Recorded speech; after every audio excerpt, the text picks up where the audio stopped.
know something else, Lissette, that I really like to discuss is that the consumer here, they truly care about people, truly care about the history. Sometimes I see that, if we speak too much about, and I'm not saying that we are, but if we speak too much about the packaging and other stuff, they don't seem to value it as much as the American consumer, that they do have this thing for what envelopes the cigar, the box, the ring, stuff.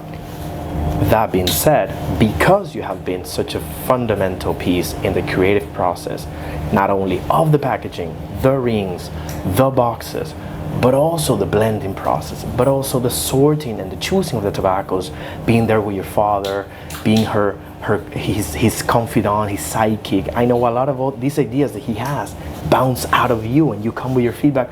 Walk me through a bit of that process, how it is if we could look behind the door when you and your father are playing with tobacco. How is that process? Well, one thing I wanted to mention with respect to the packaging, one of the things that a lot of people might not know is that a lot of our award-winning cigars have the story of our family. In some ways, you might look at this band and say, oh, there's two ladies. Well, one of these ladies is my grandmother, and behind her is Perez-Carillo. Many may not know that she was also involved in the tobacco portion of farming. Fantastic. Whereas my grandfather was involved more in the manufacturing. And this is without knowing each other. So as you can imagine, when they met, it was these two tobacco worlds coming together. Absolutely. And then on the other side, tells the story of Miami and our journey there, and I'm on that side of the band. Yes. So I had a very fun time designing this band, and it was something very special to the family business. So with respect to the tobacco, ever since I was very young, my father would stand there with tobaccos. He was like 28-year-old man, which obviously had still all of this growth to go through, just kind of learning himself so many different aspects of it. And I remember I used to love the green tobacco. So he would burn it and he would say, look what happens here and look what happens there. And it's something where when you're a child, you're taking that for granted, right? Because you think, some of my friends' parents, they work at a school or they're a doctor or this. I guess my parents are just, like any other parents. But then after, you get older, you start realizing, wait a second, something is going on here. This is not just like, this is everybody's special. dad here. This guy is something else. Yes, of course. Kind of like a mad scientist. And I saw all of that evolving when I was very young. That pursuit of perfection and the quality. And, and I would remember telling him, why do you sweat the small stuff, And the more you start thinking, the older someone gets, they start to mellow out, and it's the opposite. He is not mellowing out. It's more and more pursuit and just innovation and trying to keep up with, hey, what are these changes? What's going on? And being able to create a blend for aficionados while at the same time trying to capture new audiences.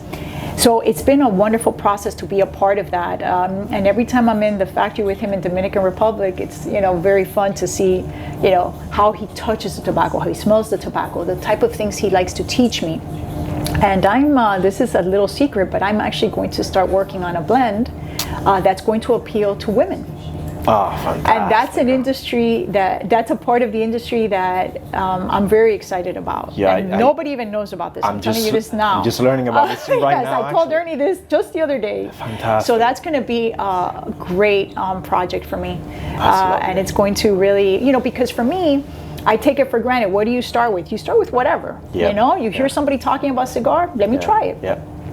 But I do know that a lot of people starting out, they might have, some reservations, but I don't want to go too strong right away. I don't want to go too mild, so you have to find that balance. And I think every method works. But I'm very curious about what women like to smoke. And I'm going to start, getting more and more, investigative about that and see if you're gonna get forensic. Oh, the lawyers coming out. Oh my God. Okay, I can imagine how you're gonna tackle this. You're gonna develop this whole R&D project, and then I can imagine. Yes. That's really cool because, as you said on the packaging, you have the heritage and the new blood and the new beginnings and the future success of the family, of the brand, of the cigars representing there. And yeah, I completely get it. Sometimes we don't realize it's right there. It's subliminal. You're right looking there. at it. You're looking at it. Touching it's looking back at you, but you're not fully conscious. So many it's there. times, I agree. you know, people say, oh, that's you. It you is. know, and it is you. And I just find it Love also to be part of maybe, you know, a secret to like the whole component of, you know, the blend, the look of something. It's just been a very fun journey the last 15 years with the company. I love the fact that it doesn't have to be loud. You know, it's like your father. He's very poised, very reserved, very, you know, he doesn't speak too much. He speaks what's necessary. He's full of this knowledge and all this love for the tobacco. Yes. And as you mentioned, when I see him interacting with tobacco, engaging with tobacco, he's in his element. It's very special to see him there. You know, we're smoking now Encore Black, which is the Encore Noir, but the version for the American continent, for the Americas. But the blend's exactly the same that we're going to receive here in the UK very soon with the guys from Tour Imports.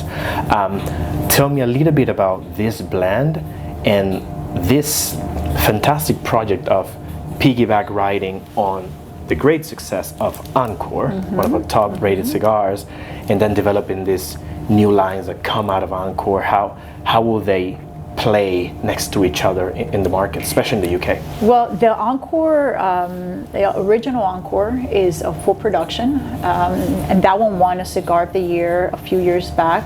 Very, very high rating, and it's a very sophisticated cigar.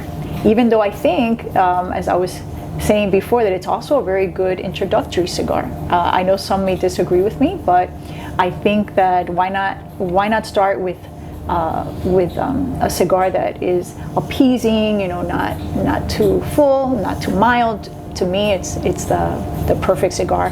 For my father as well, he actually feels that is his best cigar ever. He's really proud of it. Yes, so we decided, you know, as an ode to that, to come up with a limited production in the US. It's Encore Black, and then someone who is very dear to us and is the general manager of the factory, Mike, he came up with an idea of why not create a cigar, you know, that is more appealing to the UK and the Europe market. And I know you're especially excited about it, so tell me what you like about the blend and what you're most looking forward to, that one and Unica. Yeah, but my thing especially with Noir is that I agree with you that Encore is a very, I think the word sophisticated is spot on, and very complex cigar, yet very balanced cigar. That's why it's open for debate, 100%. This could be the starting cigar of many palates, depending on where you are, you know, in your journey of, you know, organoleptic experiences, right? But then when we go one step further to Noir, you have the same spirit, the same essence of Encore, but with more concentration, with more oomph, with more power, even though I don't like to say power because people think, oh my God, it's stronger. Not necessarily, it's just the structure is different. The tobacco has been aged for 3-7 years. So you're getting the same, but a couple of levels up, which to me is fantastic because it brings a lot of flavor.